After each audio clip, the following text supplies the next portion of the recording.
Welcome back to the channel, welcome back to another track guys. This time we're taking this beautiful little MX-5 around Oulton Park, Fosters. Bit of a strange one this track because normally I absolutely despise Oulton Park, but after doing a few laps around here, really enjoyed it. Just before we dive right in, if you sat there after watching this thinking, wow, I like that video, why not hit that like button? Do me a massive favour, really appreciate it. Obviously if you're not subscribed, hit that subscribe button.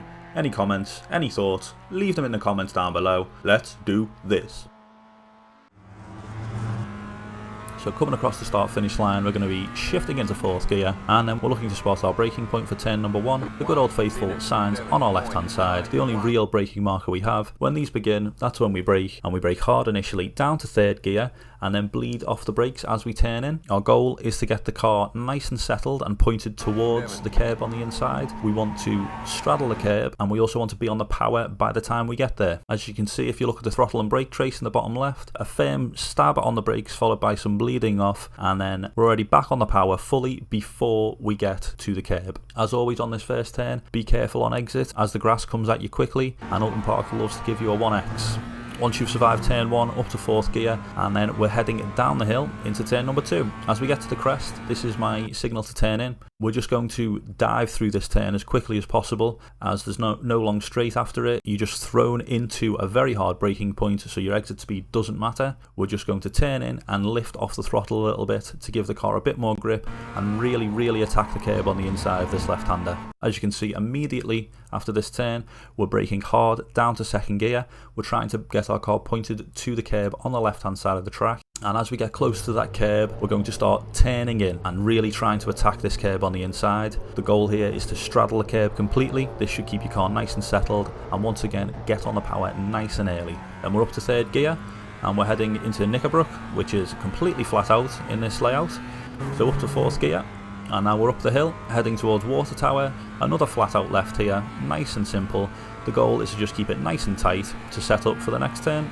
Our braking point is this lovely little dust patch on the track. We're going to brake quite gently down to third gear. Some nice trail braking going into this turn is what you want. The goal is to get the car as close to the curb on the inside as you can, and as you drift up to this curb, you start applying the power. If you've done this right, your car will stay nice and tight throughout the double right-hander, and you shift up to fourth just before the crest using all of the track on exit, and then we're heading down the bumpy straight into the last turn.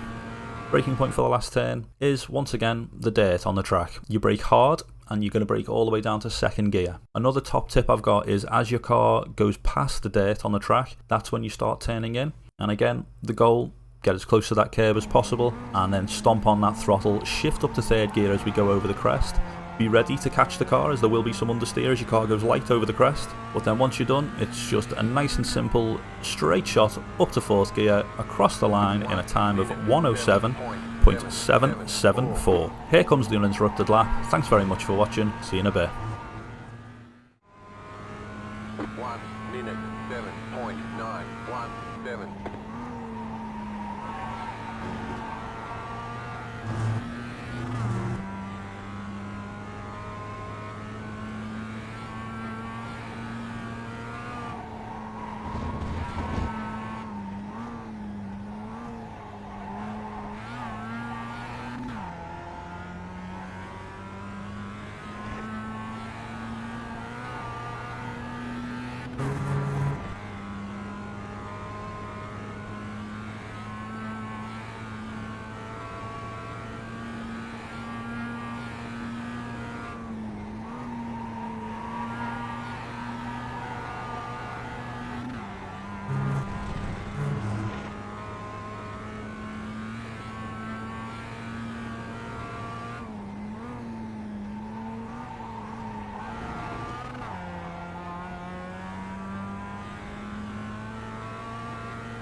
One minute 7.77.